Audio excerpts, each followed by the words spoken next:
Hi friends, வணக்கம், வந்தனம், நமஸ்காரம். ஸோ இன்றைக்கி நம்ம பார்க்க போகிற விஷயம் என்ன அப்படின்னு பார்த்திங்க அப்படின்னா, நம்ம நிறைய விஷயங்கள் பேசிகிட்ருக்கோம். என்னென்னா அதாவது தண்டனை அதிகமானால்தான் குற்றங்கள் குறையும் அப்படின்னு சொல்லிட்டு நம்ம நிறைய வீடியோக்களில் பேசியிருக்கோம். நேற்றும் கூட ஒரு வீடியோ போட்டிருக்கோம். அந்த ரயிலில் ஒரு கர்ப்பிணி பெண்ணுக்கு நடந்த அந்த கொடூரம். அதே மாதிரி கிருஷ்ணகிரியில் 3 ஆசிரியர்களால் பாலியல் தொல்லை கொடுக்கப்பட்ட ஒரு 13 சிறுமியோட நிலைமையை குறித்து, திருச்சியில் மணப்பாறைப்பட்டி அதில் நடந்த ஒரு விஷயம். இந்த விஷயங்கள்லாம் நம்ம பேசுகிறப்ப என்ன சொல்லியிருந்தோம் அப்படின்னா, இந்த மாதிரி அரக்கைங்களுக்கு தண்டனைகள் என்ன பண்ணணும், இப்போ இருக்கிற இந்த தண்டனைகளை பத்தாது, கடுமையான தண்டனைகளை கொடுத்தா தான் இவங்க அடங்குவானுங்க, அடக்கி பயந்துக்கிட்டு இருப்பானுங்க அப்படின்னு. இதே மாதிரி நிறையா பேர் இருக்கிறானுங்க. அவனுங்கெல்லாம் என்ன பண்ணுவாங்க, கவர்மெண்ட் மாணவிகளுடைய ஆலோசனை கேட்டு, குழந்தைகளுடைய ஆலோசனை கேட்டு, அது பெண்கள் மட்டும் கிடையாது, ஆண் பிள்ளைகள் கூட இன்றைக்கி அதிகமாக பாதிக்கப்படுறாங்க. சமீப காலமாக இருக்கிற நியூஸ்லாம் நம்ம பார்த்துருப்போம். கோவில்பட்டியில் ஒரு 9 வயது மைக்க சிறுவன் இந்த மாதிரி ஒரு பாலியல் தொந்தரவுக்கு உள்ளாக்கப்பட்டு கொல்லப்பட்டான். இன்றைக்கி குழந்தைகள், பெண்கள், இவங்களுடைய பாதுகாப்பு மிகப்பெரிய கேள்விக்குறியாக இருக்குது அப்படின்னு சொல்லிட்டு நம்ம பேசியிருந்தோம். இவங்களுடைய பாதுகாப்புக்கு ஒரே ஒரு விஷயத்தை பண்ணால் கண்டிப்பாக இது இந்த குற்றம்பங்கள் குறையும் அப்படின்னு சொல்லிட்டு, தண்டனைகள் அதிகமானால், கடுமையானால் குற்றங்கள் குறையும் அப்படின்னு நம்ம சொல்லியிருந்தோம். இது எல்லாருக்குமே பொருந்தும், ஆண்களுக்கு மட்டும் கிடையாது, பெண்களுக்கும் பொருந்தும். அப்படி சமீபத்தில் கிட்டத்தட்ட ஒரு வருடங்களாக நடந்த ஒரு case, Krishma and Sharon case உங்கள் எல்லாருக்குமே தெரியும். கேரளாவை சேர்ந்த அந்த பையனும் தமிழகத்தை சேர்ந்த அந்த பெண்ணும் காதலிச்சிருக்காங்க. கடைசியில் பார்த்திங்க அப்படின்னா, அந்த பெண்ணுக்கு வேறொருத்தரோட நிச்சயதார்த்தம் ஆகுது. இந்த பெண் அவர்கிட்ட இருந்து வெளியே வரணும்னு நினைக்கிறாங்க. ஆனால் அவர் அதை இது பண்ணலை. அப்போ இந்த பெண் என்ன பண்ணுறா அப்படின்னா, நூதனமாக அவர் குடிக்கிற அந்த கூல்ட்ரிங்க்ஸில் விஷத்தன்மை உள்ள ஒரு விஷயத்தை கலக்கி கொடுக்குறாங்க. கடைசியில் அந்த பையன் படிப்படியாக அவனுடைய இன்டர்னல் ஆர்கான்ஸ்லாம் கொஞ்சம் கொஞ்சமாக செயலிழந்துட்டு வரப்போ, மரண தருவாயில் இருக்கப்போ சில வாக்குமூலங்களை அவன் கொடுக்குறான். இந்த மாதிரி நானும் கிருஷ்மாவும் லவ் பண்ணோம், இடையில் பிரேக்கப் ஆகிற மாதிரி இருந்தது, மறுபடியும் நான் ரொம்ப தொல்லை கொடுத்தேன், மறுபடியும் அக்செப்ட் பண்ண மாதிரி அக்செப்ட் பண்ணிவிட்டு, நான் போகிறப்ப வரப்பெல்லாம் எனக்கு கூல்ட்ரிங்க்ஸில் இந்த மாதிரிலாம் கலக்கி கொடுத்தாங்க, வச்சாங்க. அதுபோக வீட்டுக்கு நான் ஒரு முறை போயிருக்கப்போ அவங்க ஃபேமிலியில் எனக்கு இந்த கஷாயத்தில் எதையோ கொடுத்துட்டாங்க, அதில் தான் எனக்கு இப்படி ஆயிடுச்சு அப்படின்ற மாதிரி போய்கிட்டு இருந்தது. ஒரு வழியாக இந்த கேஸும் பார்த்திங்க அப்படின்னா முடியும் தருவாயில் இருந்துச்சு. அதே மாதிரி இந்த கேஸ் பார்த்திங்கன்னா கடந்த வருடமே நெய்யாற்றங்கரை, அதாவது கேரளாவை சேர்ந்த நெய்யாற்றங்கரை இந்த கோர்ட்டில் தீவிரமாக விசாரித்து இந்த பெண் பண்ணது மிகப்பெரிய கொடுமை, அதாவது ஒரு குற்றமானது ஏதோ ஒரு சூழ்நிலையில் அவசரத்துலேயோ இல்லை ஏதோ ஒரு சந்தர்ப்பத்தில் பண்ணுறது கிடையாது. இது தெரிஞ்சுமே ஒரு முறையில் பல முறை இந்த பையனுக்கு விஷத்தை கொடுத்துருக்கு. அதனால் இந்த பெண் ஒரு பிசாசு மாதிரி, சாத்தா மாதிரி, அதனால் இந்த பெண்ணுக்கு மரண தண்டனை விதிக்கிறேன்னு சொல்லிட்டு தீர்ப்பு வந்துருச்சு. ஒரு பகுதியில் பார்த்திங்கன்னா இந்த தீர்ப்புக்கு கேரளாவும் தமிழகமும் அதிர்ந்து போனோம்னு தான் சொல்ல முடியும். ஏன்னா இது எதிர்பார்க்காத ஒரு தீர்ப்பு, இது ஒரு எதிர்பார்க்காத ஒரு தீர்ப்பு. அதே சமயத்தில் சண்டிகரில் ஒரு மருத்துவ படிப்பு படித்து கொண்டிருந்த ஒரு மருத்துவருக்கு நேர்ந்த ஒரு விஷயம். அதில் அவனுக்கு எதிர்பார்த்துக்கிட்டு இருந்த ஒரு தண்டனை மரண தண்டனை. ஆனால் அவனுக்கு ஆயுள் தண்டனை கொடுக்கப்பட்டது. சரி, ஓகே, இது என்னடா அது? ஏன்னா அந்த இடத்துல அந்த பெண் கொடுமையாக சித்திரவதைக்கப்பட்டு அவங்க உடம்பில் போஸ்ட்மார்ட்டத்தில் பார்க்குறப்ப அவங்க பல முறை பாலியல் பலாத்காரம் பண்ணப்பட்டு அவங்க உடம்புல ஏகப்பட்ட எலும்புகள் ஃப்ராக்சர் ஆகிருக்கு, முகம் பயங்கரமாக சதைஞ்சிருக்கு, அவ்வளோ தூரம் கொடுமைப்படுத்து கொண்டிருக்கான் அவனுக்கு ஆயுள் தண்டனை, இந்த பெண்ணுக்கு மரண தண்டனை. எதிர்பார்த்தது இந்த பெண்ணுக்கு ஆயுள் தண்டனை கிடைக்கும், அந்த குடும்பத்தை சேர்ந்தவங்க இந்த இதுக்கு உடனிருந்தவங்களுக்கும் ஆயுள் தண்டனை கிடைக்கணும். பிறப்ப கோர்ட்டு ஒரு மரண தண்டனை அறிவித்து கேரளமும் தமிழகமும் பார்த்திங்கன்னா பயங்கரமாக அதிர்ந்து போச்சு. என்னடா அது அப்படின்ட்டு. கடைசியில் அதே கொஞ்ச நாள் 2-3 நாளில் வந்து இன்னொரு தீர்ப்பு சண்டிகரில் அந்த மருத்துவக் கல்லூரி அந்த பிரச்சனைக்கு. அங்கே பார்த்திங்க அப்படின்னா அவனுக்கு வந்து ஆயுள் தண்டனை. இப்போ இந்த கேஸ் இருக்குது பார்த்திங்களா, இந்த கிருஷ்மா இந்த ரேஷன் கேஸ் வந்து ஷாரூன் இந்த கேஸ் வந்து பார்த்திங்க அப்படின்னா அந்த கிருஷ்மா தரப்பில் வந்து மேல்முறையீடு பண்ணியிருக்கிறாங்க கேரளா ஹைகோர்ட்டில். இந்த மாதிரி வந்து இது வந்து தமிழக எல்லைப்பகுதியில் நடந்த ஒரு விஷயம். இதுக்கு எப்படி வந்து கேரளா நீதிமன்றத்தில் வந்து தீர்ப்பு கொடுக்கலாம்.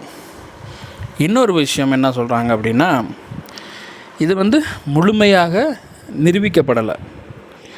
அந்த பையனுடைய போஸ்ட்மார்ட்டத்தில் அந்த பையன் உடம்பில் எந்த ஒரு நச்சுத்தன்மை மிக்க ஒரு ரசாயனமும் இல்லை அப்படிங்கிற டெஸ்ட்டும் இருக்குது. அது போக வந்து பார்த்திங்க அப்படின்னா இது வந்து பார்த்திங்க அப்படின்னா இதுக்கு வந்து மரண தண்டனைங்கிறது அதிகபட்ச தண்டனை. அதனால் என்ன பண்ணுங்கள், மறுபடியும் கன்சிடர் பண்ணுங்கள் அப்படின்னு சொல்லிட்டு கேரளா ஹைகோர்ட்டுக்கு மேல்முறையீடு பண்ணியிருக்கிறாங்க அந்த கிருஷ்மா சார்பில் உள்ள தரப்பினர். கேரளா ஹைகோர்ட்டும் அது ஒரு ட்ரையலுக்காக அதை அக்செப்ட் பண்ணியிருக்கிறாங்க. ஸோ இதுதாங்க இன்றைக்கி நடந்த ஒரு ட்விஸ்ட்டு. எதிர்பார்க்கல இல்லை, தீர்ப்பு வந்துருச்சு. அன்றைக்கி பார்த்திங்க அப்படின்னா எனக்கு தெரிஞ்சு ஒரு 75% 85% மக்கள் எல்லாமே வந்து அது ஆணாக இருக்கட்டும் பெண்ணாக இருக்கட்டும் இந்த தப்பு பண்ணி தெரிஞ்சே அந்த பையனை ஒரு அப்பாவி பையனை கொண்டிருக்கா அப்படிங்கிறப்ப கண்டிப்பாக இந்த மரண தண்டனை கரெக்டானது தான் அப்படின்னு சொல்லிட்டு எல்லாருமே கேரளாத்தை சார்ந்தவங்களும் சரி தமிழகத்தை சார்ந்தவங்களும் சரி எல்லாருமே அந்த தீர்ப்புக்கு வந்து சப்போர்ட் பண்ணாங்க. ஆனால் அந்த தீர்ப்புக்கு சப்போர்ட் பண்ணாலும் அவருடைய மாமா இந்த விஷயத்துக்கு உடந்தையாக இருந்தார் என்பதற்காக அவருக்கு ஒரு 3 அவர் தான் வந்து அந்த இதில் அந்த விஷத்தை கலந்து கொடுத்தார் அப்படிங்கிறதுக்காண்டி அவருக்கு வந்து பார்த்திங்க அப்படின்னா ஒரு 3 வருஷம் சிறை தண்டனையும் அபராதமும் விதிச்சாங்க. அதற்கு ஒரு சில பேர் எதிர்ப்பு தெரிவித்தாங்க. 3 வருஷம் பத்தாது, இன்னமும் அதிகமான வருஷம் தண்டனையும் கொடுக்கணும், அவருக்கும் கொடுக்கணும் அப்படின்னு சொல்லிட்டு. இப்படி போயிட்டு இருக்கப்ப இன்னொரு விஷயம் இன்றைக்கி நடந்திருக்கு. இது பெரிய ட்விஸ்ட். இந்த விஷயம் அவ்வளோதான், இந்த கேஸ் அவ்வளோதான், தீர்ப்பு வழங்கியாச்சு அப்படின்ற போயிட்டுருக்கப்ப திடீர்னு பார்த்திங்க அப்படின்னா ஒரு ட்விஸ்ட்டு. மேல்முறையீடு ஹைகோர்ட்டுக்கு மேல்முறையீடு பண்ணியிருக்கிறாங்க. சில நிரூபிக்கப்படாத காரணங்களை சுட்டிக்காட்டி அவங்களுக்கு சாதகமாக நிறைய விஷயங்கள் இந்த கேஸில் இருக்குது. கிருஷ்மாவுக்கு இந்த மரண தண்டனையிலிருந்து தப்பிக்க அவங்களுக்கு சாதகமாக நிறைய விஷயங்கள் தடயங்கள் இருக்குது. அதை வச்சு இவங்க என்ன பண்ணியிருக்காங்க, ஹைகோர்ட்டில் மேல்முறையீடு பண்ணியிருக்காங்க. ஸோ இன்னொரு பக்கம் பார்த்திங்க அப்படின்னா நம்ம சொல்லியிருந்தோம் அவங்களுடைய மாமா தான் அதை பண்ணியிருக்காரா அப்படிங்கிறதுக்கு எந்த ஒரு ஐவிட்னஸும் கிடையாது. இன்னொன்று அந்த பையனுடைய போஸ்ட்மார்ட்டத்தில் அந்த பையனுடைய உடம்பில் நச்சுத்தன்மை வாய்ந்த எந்த ஒரு ரசாயனமும் இல்லை. எல்லா டெஸ்ட் எடுத்து பார்த்ததுலேயும் அவங்க வைக்கிற இன்னொரு முக்கியமான கேள்வி என்ன அப்படின்னா, நாங்கள் கலந்து கொடுத்த அந்த விஷத்தினால் இவங்களுக்கு ஆயிருக்கா அப்படின்னா அந்த பையன் உடனே இறந்துருக்கணுமே, இத்தனை நாட்கள் கழித்து இறந்ததுக்கு என்ன காரணம் அப்படின்ற ஒரு கேள்வியும் முன்னோக்கி வருது. அவங்க இன்னொரு விஷயம் என்ன சொல்கிறாங்க அப்படின்னா, இது நிரூபிக்கப்படாத விஷயம் என்பதால் இதை நீங்கள் பரிந்துரை பண்ணி என்ன பண்ணணும், எங்களுடைய தண்டனையை, கிறிஸ்துமாவுக்குரிய தண்டனையை குறைக்கணும். அதே மாதிரி கிருஷ்ணாவோட மாமா இருக்கார்ல, அவருடைய தண்டனையை ரத்து செய்யணும் அப்படின்னு சொல்லிட்டு மேல்முறையீடு பண்ணியிருக்கிறாங்க. இப்போ இந்த கேரளா ஹைகோர்ட்டு என்ன பண்ணியிருக்காங்கன்னா, இதை விசாரணையாக எடுத்துக்கிட்டு ஒரு சில விஷயத்தை முன் வச்சிருக்கிறாங்க. அது என்னன்னு பார்த்தீங்க அப்படின்னா, கிறிஸ்மா இந்த மாதிரி காரியங்களுக்கு மேல்முறையீடு பண்ணதுனால இதை அக்செப்ட் பண்ணிக்கிட்டு அடுத்த கட்ட விசாரணைக்காண்டி இதை அக்செப்ட் பண்ணுற மாதிரி இருக்குல்ல. இன்றைக்கி வந்து பார்த்திங்க அப்படின்னா இந்தியனோட லாஸ், அதே மாதிரி இந்தியாவோட மனித உரிமை கவுன்சில், இவங்கெல்லாம் பார்த்திங்க அப்படின்னா மேக்ஸிமம் இந்தியன் லாஸ் எடுத்துக்கிட்டோம் அப்படின்னா அது எல்லாமே பார்த்திங்க அப்படின்னா மரண தண்டனையை மேக்ஸிமம் ரத்து செய்யணுங்கிறதுல முக்கிய ஒரு இதாக இருப்பாங்க. இந்தியாவில் யாருக்கும் மரண தண்டனை வழங்கக்கூடாது என்பதில் அவங்களுடைய ஈடுபாடுகள் அதிகமாக இருக்கும். அந்த வகையில் இந்த கேஸில் வந்து பார்த்திங்க அப்படின்னா இனி வர காலங்களில் விசாரணையில் அந்த கிருஷ்ணாவோட அந்த மரண தண்டனை ஆயுள் தண்டனையாக மாற்றப்படலாம். அதே மாதிரி பார்த்திங்க அப்படின்னா இந்த கேஸ் மறுபடியும் விசாரணையில் இருக்குது, கோர்ட்டில் வழக்கில் இருக்கிறதுனால ஒருவேளை இந்த கேஸ் முடிகிறதுக்கு கொஞ்சம் லேட் ஆகலாம், இதற்கு தீர்ப்பு வர்றதுக்கு லேட் ஆகலாம். அதுக்குள்ளே வந்து தண்டனை கொடுத்துருக்காங்களே உங்கள் மாமாவுக்கு, அந்த 3 வருடம் முடிஞ்சு அந்த தீர்ப்பு வரும்போது அவருக்கு வந்து எந்த ஒரு தப்பும் பண்ணலை அப்படின்னு நிரூபிச்சிட்டாங்கன்னா அது வந்து கோர்ட்டுக்கு வந்து ஒரு பெரிய அவமதிப்பாயிரும் ஒரு சூழல் உருவாங்கிறதுனால என்ன பண்ணியிருக்காங்க அப்படின்னா அவரை விடுவிச்சிருக்காங்கன்னு நியூஸ் கிடச்சிருக்கு. இந்த கேஸ் முடிஞ்சதுக்கப்புறம் இந்த கேஸ் எந்த அளவுக்கு வந்து நிரூபிக்கப்படுதோ அதன் பிரகாரம் வந்து தண்டனை வழங்கப்படும்னு எதிர்பார்க்கப்படுது. இது யாருமே எதிர்பார்த்துருக்க மாட்டாங்க இந்த ட்விஸ்ட்டை. ஏன்னா இது முடிஞ்சு நினச்சிக்கிட்டு இருந்த விஷயம், ஆனால் இன்றைக்கி மறுபடியும் தோண்டி எடுத்துருக்குறாங்க. இன்றைக்கி வந்து பார்த்திங்கன்னா அது சம்மந்தப்பட்ட செய்திகள் அடங்கிய ஊடகங்கள், செய்திகள் அடங்கிய எல்லா வீடியோக்களையும் நம்ம பார்க்குறப்ப அதில் கீழே இருக்கிற இந்த கமெண்ட்கள்லாம் நம்ம பார்க்குறப்ப பார்த்திங்க அப்படின்னா என்ன சொல்கிறாங்க அவங்க அப்படின்னு பார்த்திங்கன்னா, மக்களுடைய மனநிலை என்ன அப்படின்னா, அந்த பையன் இறந்துட்டான், ஆனால் இங்கே இருக்கிற இந்தியன் லாஸ் வந்து பார்த்திங்க அப்படின்னா குற்றவாளிகள் தப்பு செஞ்சுட்டு ஈஸியாக தப்பிக்கிறதுக்கு நிறையா ஓட்டைகள் இருக்குது, அதை வச்சு எப்படியாவது தப்பிச்சிட்றாங்க. ஆனால் அப்பாவி மக்கள் நிறைய பேர் பாதிக்கப்படுறாங்கங்கிறது தான் நிறைய கமெண்ட்களில் சொல்லப்படுது. அதில் ஒருத்தர் சொல்லியிருக்கிறாரு, India law is have a biggest loopholes for criminal அப்படின்னு போட்டிருக்கிறாரு. இன்னொருத்தர் ஜஸ்டிஸ் ஃபார் சாரோன்னு போட்டிருக்காரு. அப்புறம் பார்த்திங்க அப்படின்னா நிறைய பேர் நீதி தோற்றுறது, அநியாயம் பண்ணுறது அப்படின்னு சொல்லிட்டு, அதே மாதிரி ஒரு சிறந்த லாயரில் நல்ல அறிவான லாயர் வந்து பார்த்திங்க அப்படின்னா எவ்வளோ பெரிய கேஸாக இருந்தாலும் அதில் இருக்கிற சில ஓட்டை அந்த இதை வச்சு குற்றவாளிகளை தப்பிக்க வச்சிட்ருக்குறாங்க. இந்த கேஸில் மட்டும் இல்லை, நிறைய கேஸுகளில் உண்மையான குற்றவாளிகள்லாம் தப்பிக்க வச்சிட்ருக்காங்க அப்படின்ற மாதிரி மக்கள் சொல்கிறாங்க.